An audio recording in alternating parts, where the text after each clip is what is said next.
Exit പോളുകളിൽ പ്രതീക്ഷ വെച്ച് വലിയ ആത്മവിശ്വാസത്തിലാണ് ഹരിയാനയിലെ കോൺഗ്രസുമുള്ളത്. റോത്തക്കിലുള്ള കോൺഗ്രസ് മുഖ്യമന്ത്രി സ്ഥാനാർത്ഥി കൂടിയായിരുന്ന ഭൂപേന്ദ്ര സിംഗ് ഹൂഡയുടെ വസതിയിൽ ചൂടുപിടിച്ച ചർച്ചകൾ ഇതിനോടകം തന്നെ ആരംഭിച്ചു കഴിഞ്ഞു. PR സുനിൽ ചേരുന്നു വിവരങ്ങളുമായി ഹരിയാനയിൽ നിന്നും.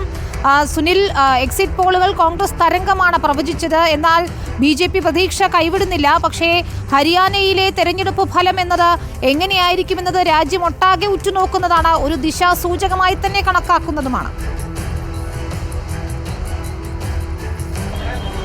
വിനീത, ഞാനിപ്പോൾ നിൽക്കുന്നത് ഹരിയാനയിലെ റോത്തക്കിലാണ്. റോത്തക്കിൽ ഭൂപേന്ദ്ര സിംഗ് ഹൂഡയുടെ വസതിയിലാണ് ഞാനുള്ളത്. ഏതായാലും ഇവിടെ ദൃശ്യങ്ങളിൽ നമുക്ക് കാണാൻ കഴിയും, കോൺഗ്രസ് നേതാക്കളും പ്രവർത്തകരും ഒക്കെ ഇവിടെ തടിച്ചുകൂടി നിൽക്കുന്നു. ഏതായാലും വലിയ ആത്മവിശ്വാസത്തിലാണ് എക്സിറ്റ് പോൾ സർവേകളിൽ വിശ്വാസം പ്രകടിപ്പിച്ച് കോൺഗ്രസ് മുന്നോട്ട് പോകുന്നത്. വലിയ വിജയം തന്നെയാണ് എക്സിറ്റ് പോൾ സർവേകളൊക്കെ തന്നെ കോൺഗ്രസിന് അനുകൂലമായി പ്രവചിച്ചിരിക്കുന്നത്. 60-ലധികം സീറ്റുകൾ, അതായത് 3-2 ഭൂരിപക്ഷം നേടി കോൺഗ്രസ് ഹരിയാനയിൽ അധികാരത്തിൽ വരും എന്നാണ് എല്ലാ സർവേകളും ഒരുപോലെ പറയുന്നത്. ഏതായാലും BJP 2014 അധികാരത്തിൽ വന്ന ശേഷം കഴിഞ്ഞ 10 വർഷക്കാലം നീണ്ട ഭരണം നടത്തി. BJPയുടെ വലിയ തകർച്ച ഈ തെരഞ്ഞെടുപ്പിൽ ഉണ്ടാകും എന്നാണ് എല്ലാ സർവേകളും പറയുന്നത്. ഏതായാലും ഹരിയാനയിൽ ഒരുപക്ഷെ ഈ എക്സിറ്റ് പോൾ സർവേകൾ പ്രവചിക്കുന്നത് പോലെ വലിയ വിജയം കോൺഗ്രസിന് നേടാനാകുമെങ്കിൽ തീർച്ചയായും അത് ദേശീയ രാഷ്ട്രീയത്തിലടക്കം വലിയ ചലനങ്ങൾ തന്നെ ഉണ്ടാക്കും. ഇനി ഈ വർഷം മഹാരാഷ്ട്രയിലും ഝാർഖണ്ഡിലുമൊക്കെ തെരഞ്ഞെടുപ്പ് നടക്കാൻ പോകുന്നു. അടുത്ത വർഷം ദില്ലിയിലും ബീഹാറിലുമൊക്കെ തെരഞ്ഞെടുപ്പ് വരാൻ പോകുന്നു. അപ്പോൾ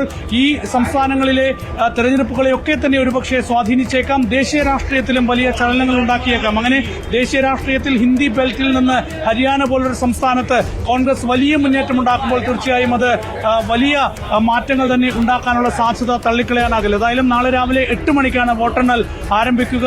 റിപ്പോർട്ടർ TV തത്സമയം ഈ വോട്ടെണ്ണൽ വിവരങ്ങൾ നൽകാനുള്ള എല്ലാ സജ്ജീകരണങ്ങളും ഹരിയാനയിൽ നിന്നും ഒരുക്കിയിട്ടുണ്ട്. വിനീത.